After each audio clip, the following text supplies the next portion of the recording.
In the Qur'an, Allah often refers to himself in the third person, using He, Allah, or Your Lord, rather than saying I or we all the time. For many readers, this stylistic choice stands out, prompting them to wonder about its significance. Why would Allah, who is the single creator and sustainer of the universe, choose to speak about himself this way? In Islam, every aspect of the Qur'an is believed to have divine wisdom, so understanding this unique form of self-reference sheds light on the Quranic style, Allah's divine nature, and how humans are meant to perceive Him. The Qur'an is not a typical book or a straightforward list of instructions. It is a divine communication meant to guide, move, and inspire the hearts of its readers. One of the core reasons for using third-person references is to create a certain majesty and reverence in the mind of the listener. When Allah refers to Himself in the third person, it allows for a tone of authority that emphasizes His transcendence and greatness. The Qur'an does not simply communicate ideas or laws, but builds an emotional and spiritual connection between the reader and their creator. In human speech, we often use the third person to emphasize power and authority. Leaders, judges, or rulers might sometimes speak about themselves in the third person to convey a sense of responsibility and remind listeners of their role. In the Qur'an, this effect is amplified infinitely, as Allah is above any earthly power. The third-person references also help reinforce Allah's unique, singular nature by addressing Him as an entity entirely beyond human comparison. When we say He in the Qur'an, it is a reminder that Allah does not resemble any human qualities, limitations, or attributes. Unlike us, Allah is beyond physical form, limitations, or the weaknesses of humanity. His existence is perfect, and the language reflects this by distancing His essence from anything worldly. Therefore, when Allah refers to Himself with a separate pronoun, it helps us to grasp this distinction.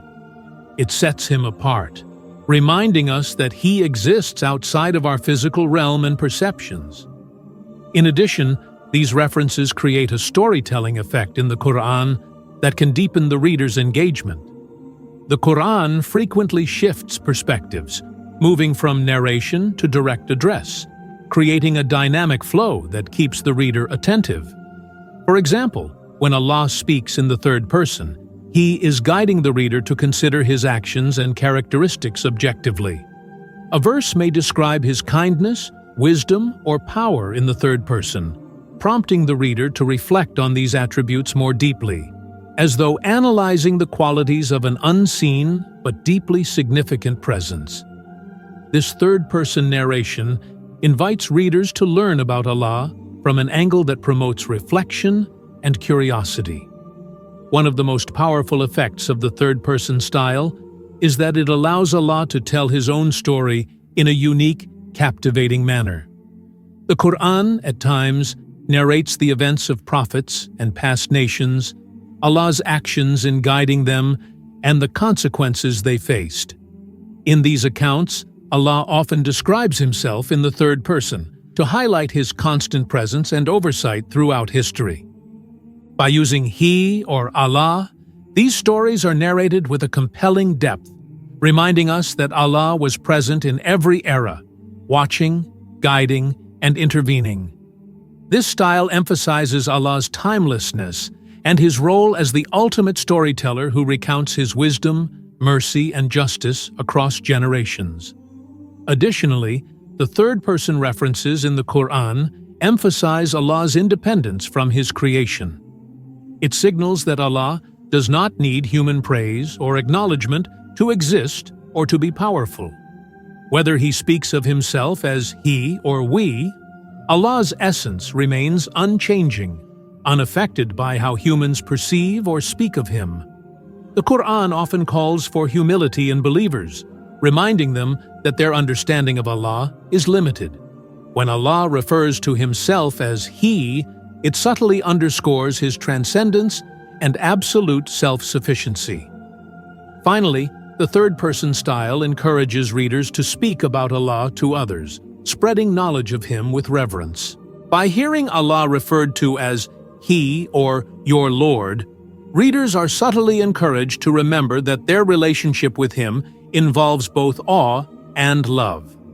This reference style also reminds readers to adopt a respectful, mindful attitude when discussing or reflecting upon Allah's attributes, reinforcing a sense of humility.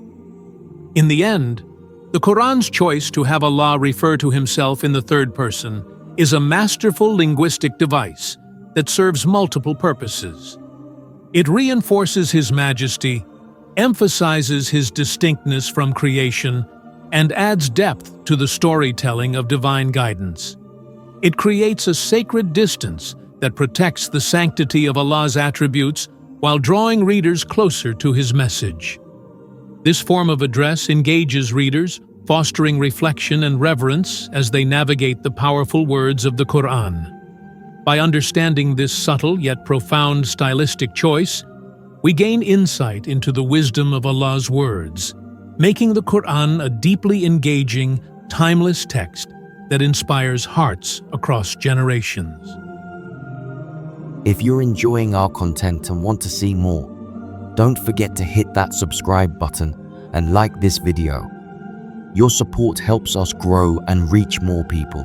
Also, if you'd like to help us produce even more frequent and high-quality content, consider contributing to us on Patreon.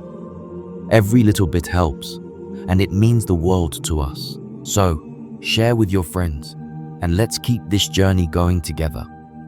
Thanks for all your support.